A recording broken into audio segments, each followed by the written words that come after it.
Waduh, Pak Agustan dia lagi sekarat guys.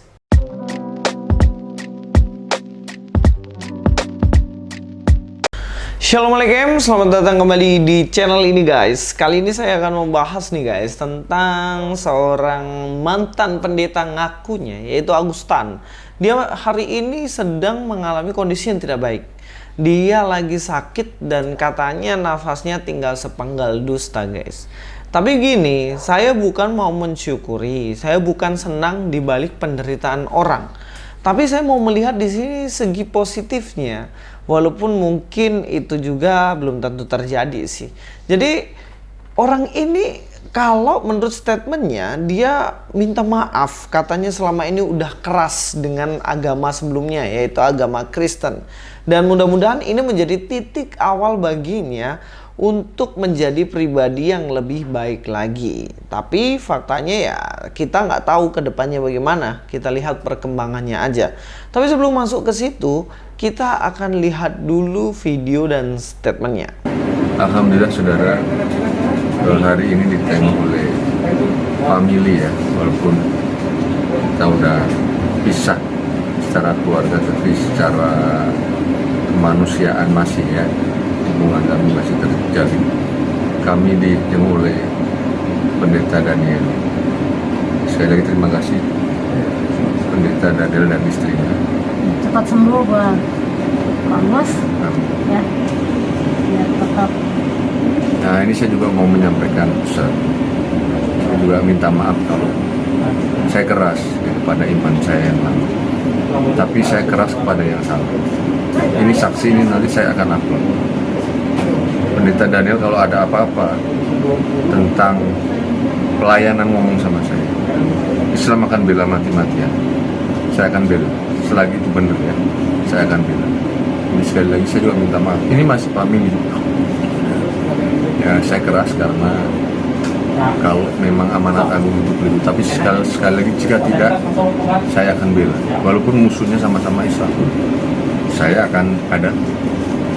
Orang benar harus dibela. Ya, di sini ada dua poin penting ya yang disampaikan oleh Agustan ini sendiri. Yang pertama, dia minta maaf kalau memang selama ini dia keras kepada agama yang sebelumnya. Ya memang kadang-kadang penyesalan terjadi kalau udah agak-agak parah dikit ya. Dan yang kedua adalah dia akan bela jika terjadi apa-apa dengan pelayanan dari Pak Pendeta Daniel tadi. Dia akan bela mati-matian.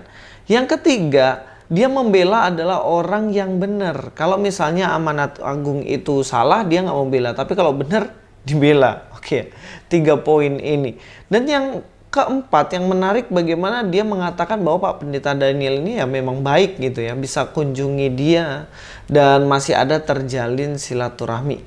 Dari 3 atau 4 poin penting dari videonya ini teman-teman, saya berharap banyak bahwa Pak Agustan ini dia berubah dari yang sebelumnya. Tapi memang ada statementnya yang agak-agak rancu di situ. Dia mengatakan bahwa dia menentang agama sebelumnya, keras terhadap agama sebelumnya karena salah. Tapi kalau kita lihat dari semua videonya, sebenarnya bukan karena Kristen salah, tapi nada-nada kebencian lah yang diserangkan kepada Kristen tanpa memakai argumentasi yang tepat. Jadi kalau dibilang karena Kristen salah, ya enggak lah, itu jelas keliru statement dari Pak Agustan ini. Dan bahkan kalau kita melihat jejak digitalnya, dia itu mengatakan sebaik-baiknya, mungkin ya sebaik-baiknya Pak Pendeta ini, orang-orang yang gak seiman sama dia, itu semuanya sama seperti binatang. Kata dia sih. Tapi supaya lebih afdol, kita nonton aja videonya ya guys. Dan ular tidak akan pernah menjadi merpati ya. Dan ular tidak akan pernah menjadi merpati. Ini saya tahu bahwa dia ingin mengatakan bahwa sebaik-baiknya orang Kristen itu tetap ular. Dan orang Kristen gak akan pernah baik seperti merpati. Makanya dia katakan slogan ini cocok untuk orang-orang Kristen. Saudara, slogan ini memang sesuai buat mereka ya, kaum Bani Kolor ini ya, kaum penyembah bangkai ini ya. Saya kira dari statementnya aja teman-teman, coba perhatikan, apakah dia keras kepada agama sebelumnya karena salah? Enggak kan? Dia bilang penyembah Bani Golor, penyembah bangkai. Cobalah. Dia ini lupa, Yesus bangkit dari kematian. Dia bukan bangkai. Paham di sini? Dia bangkit dari kematian. Bangkai itu yang mati dikubur nggak bangkit-bangkit, itu bangkai. Paham sampai sini? Jadi dari statementnya aja itu tidak menunjukkan bahwa dia membela yang benar, menyerang yang salah. Enggak. Tapi nadanya sekali lagi di sini adalah nada kebencian yang disampaikan oleh Pak Agustan ini. ini pas buat mereka karena mereka ini otaknya senantiasa error. Saya sering katakan, saya bukan adu domba, ini fakta ya. Fakta ya. Jadi sebaik-baik mereka itu tidak lebih daripada babi-babi haram dan anjing-anjing pincang. Ya. Saya sering pernah katakan 2 tahun yang lalu, mereka ini kan kaum dobol-dobol ya. Kaum babi-babi haram, kaum anjing-anjing pincang. Jadi memang hanya manis di casing gitu ya. Saya jadi ingat satu statementnya, manis di bibir, merangkai kata, malah kau tuduh akulah segala penyebabnya. Wes. Nah, dia mengatakan bahwa manis di casing, sebaik-baiknya seperti, ya itu sudah ya binatang itu. Nah, jadi saya berpikir gini, apakah Pak Pendeta yang mengunjunginya, Pak Daniel mengunjunginya, yang akan dia bela mati-matian itu juga dianggap sebagai manis di casing doang. Nah, ini yang jadi persoalan. Atau sebenarnya justru Pak Agustannya. Kalau nggak ada Pak Pendeta ini, dia maki-maki semua orang Kristen, maki-maki orang-orang yang nggak seiman sama dia. Tapi pas begitu dikunjungi, doakan sama Pak Pendeta ini, lalu dia bilang, wah Pak Pendeta ini baik sekali, nanti kalau ada apa-apa di pelayanan saya bantu ya, pokoknya tenang aja, nanti aman-aman. Nah, ini gaya preman guys. Siapa yang store duit, dia aman.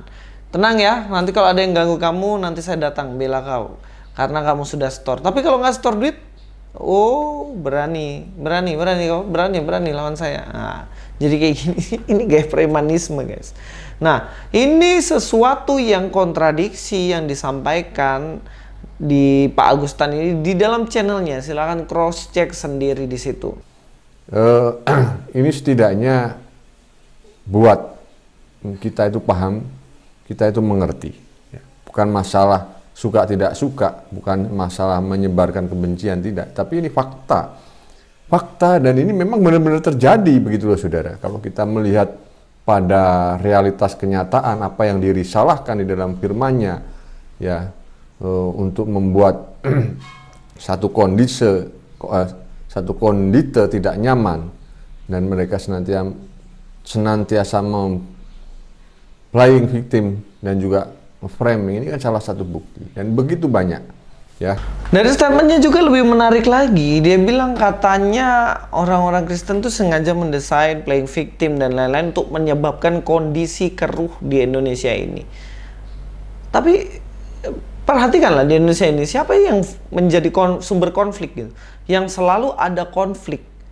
Apakah orang Kristen yang bikin rusuh? Kan enggak gitu loh. Jadi kalau dia bilang ini berdasarkan fakta, justru dari statement-statementnya saya nggak ngerti fakta mana yang dia ungkapkan. Coba kasih satu contoh kasus di daerah ini, orang ini menimbulkan konflik dan lain-lain, sehingga semua orang itu menyimpulkan bahwa ini sumber konflik. Enggak kan? Dia hanya mengklaim ini sumber fakta, tapi faktanya nggak diungkapin. Itu namanya klaim. Sama seperti dia ngomong bahwa ini yang saya katakan bukan provokatif ya, ini hanya bersifat fakta, misalnya gitu. Tapi dari semua tadi, dari videonya dari awal sampai akhir itu semuanya bersifat provokatif. Menuduh pada satu kelompok tertentu bahwa penyebab kekacauan. Dan ini jelas keliru. Tapi yang menarik di statement terakhirnya ini. Statement terakhirnya, saya ingin kita nonton baik-baik. Kadang saya juga sangat sedih ya ketika ada orang-orang Islam ya begitu gigih membela mereka, tapi menjatuhkan imannya sendiri. Ya ini saya kira orang-orang Islam yang somplak juga ya. Dia mengatakan bahwa orang yang membela orang-orang Kristen itu adalah orang yang somplak katanya. Ya, mungkin dipikirnya ya Bang Denny Siregar, Pak Ade Armando tuh, Permadi gitu.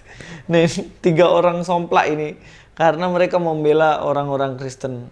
Tapi saya heran, dia aja mengungkapkan bahwa dirinya siap membela mati-matian saudaranya tadi. Pendeta Daniel kalau ada apa-apa tentang pelayanan ngomong sama saya. Islam akan bela mati-matian. Apakah dia termasuk orang somplak? Simpulkan sendiri guys.